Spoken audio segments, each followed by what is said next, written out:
Okay, the ETX, the fuel line is hard on it, so I'm going to replace that.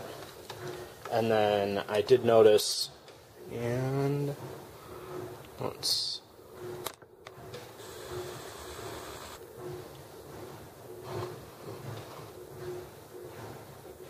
There we go. Did notice there's a gap here on the wheel, the bearing that runs on the cam here. And I honestly do not remember whether that gap has always been there. And since I'm going over these with a fine-tooth comb, I'm going to pop the side off here and double check that. So,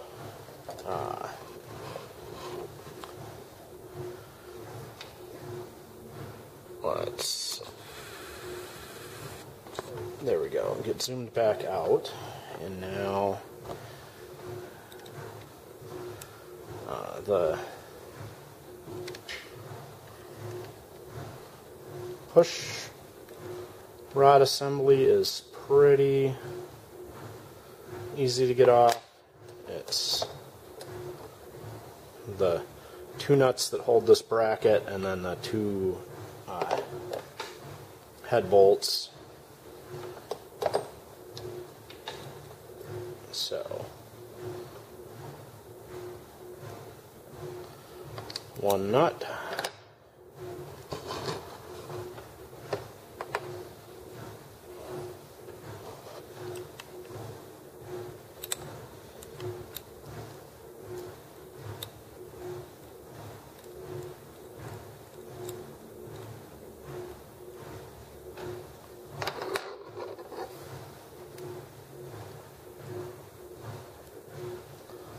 Two nuts, and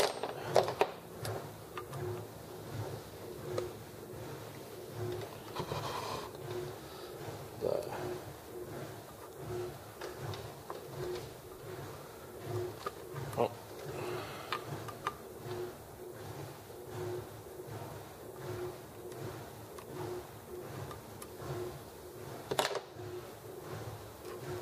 two head bolts. Alright, so two head bolts, take the rocker arm off, and those two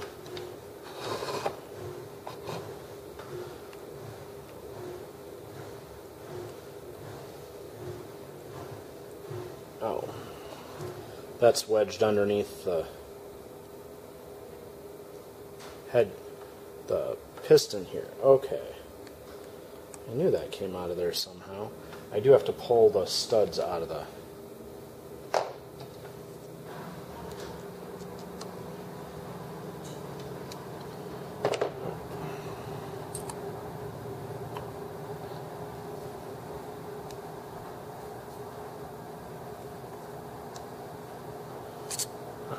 and those studs are in there. Well, the one stud is in there.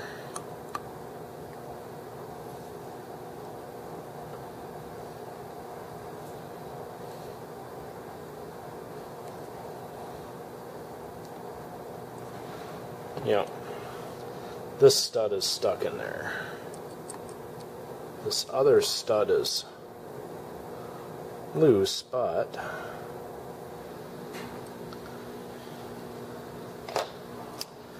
alright, well, I guess we won't check that because I don't want to pop the whole top off of this engine again.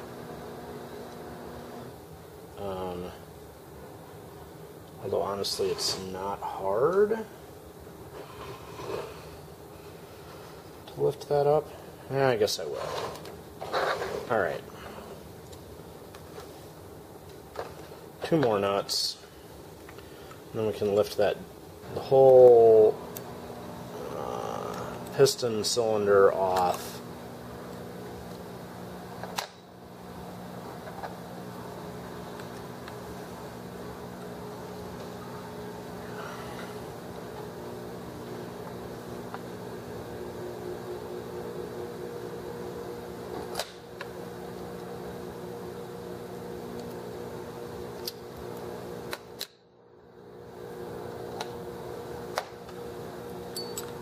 or up very gently.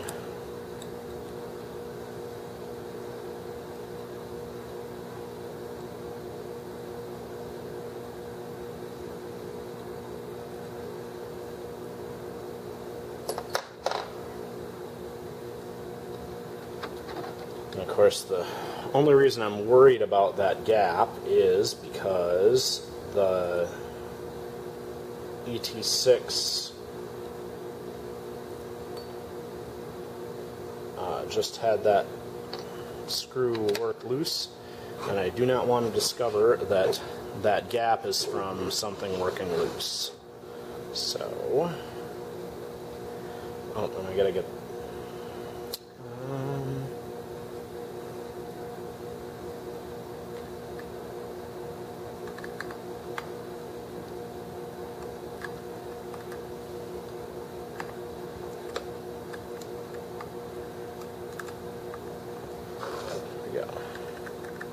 banjo fitting from the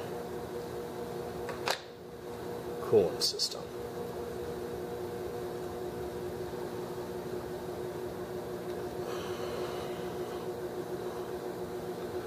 So of course it's going to be leaking water now, but pop that out.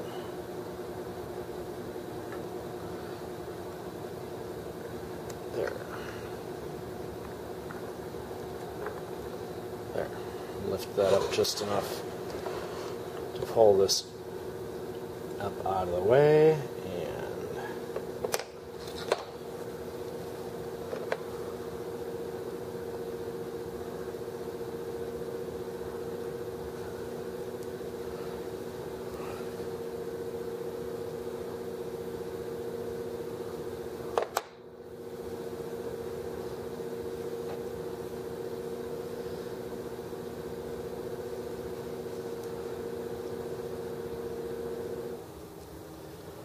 alright, well, this side is, so that gap is part of the design.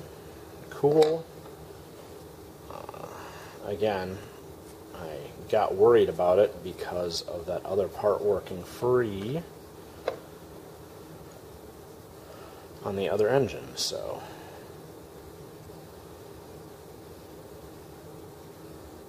that's that.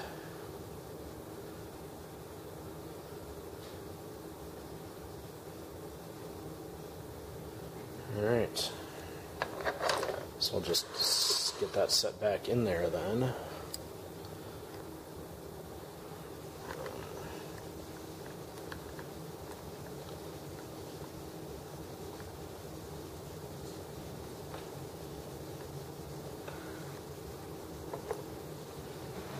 Alright, so I just lifted this up even with the studs, and then that piece goes back in there, and it sets back down on there, and put our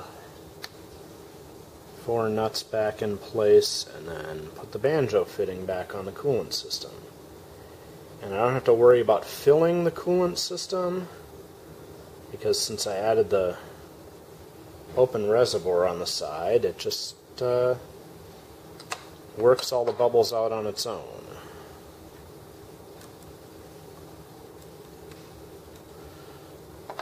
So,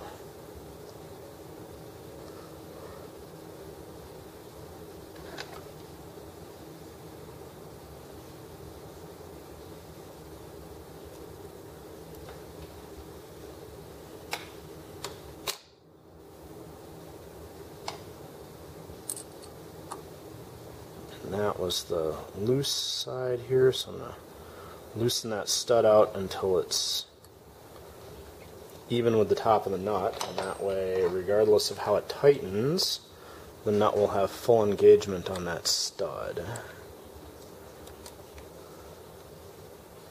Because that's the important part of this, is to make sure that the nuts are engaging on the studs completely.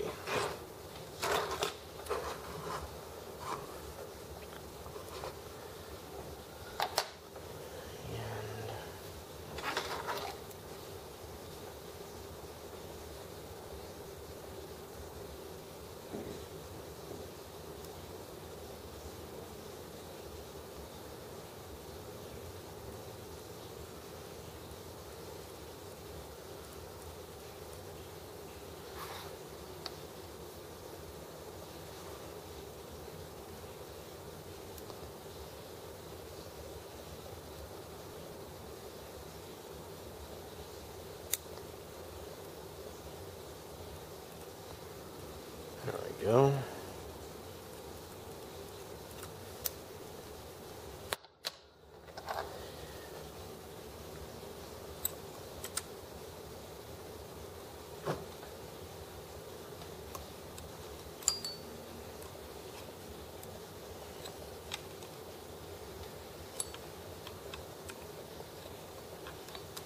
Of course, the cylinder just has to be held in place.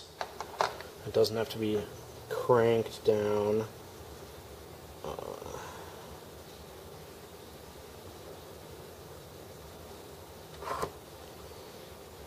Get that cooling system fitting back in place. And then the next time I fill the reservoir with water, it should fill the system back up, because I've got that reservoir installed on the side at the highest point in the system.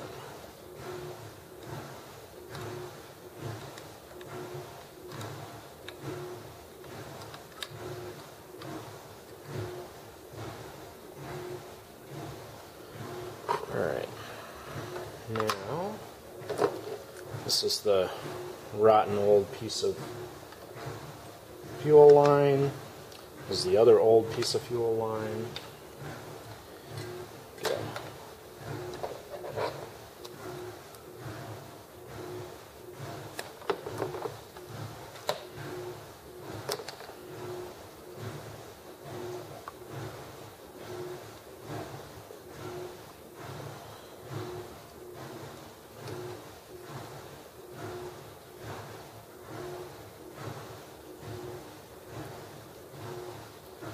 Oh, and that's why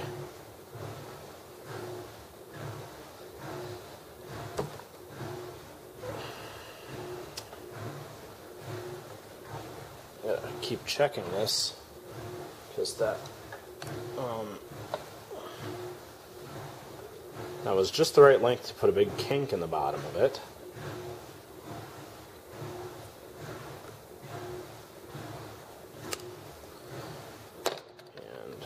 Test fit.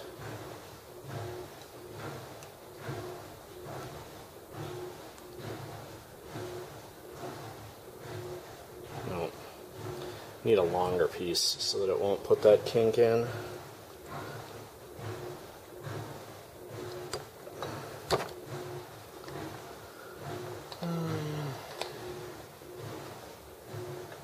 There it is.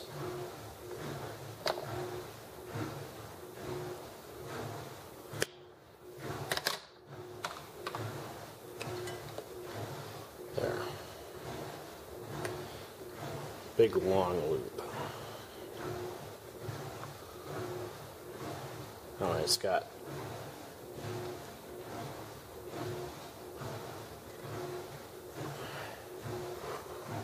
there we go.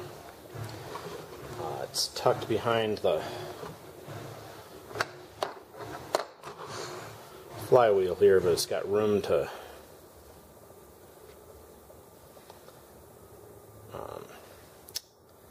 not kink back there.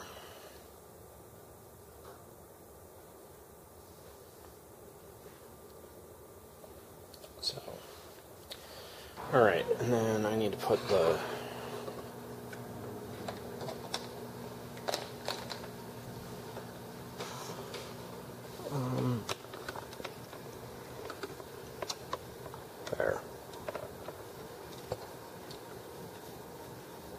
there we go.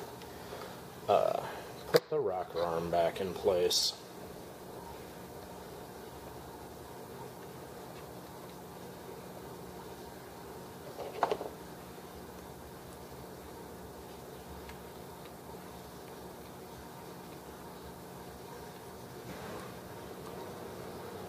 Of course, those are head bolts, so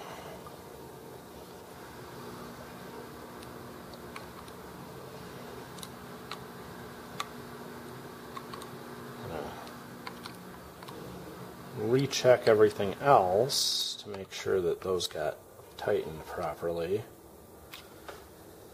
There we go. Alright, that's checking over and replacing the fuel line on the ETX.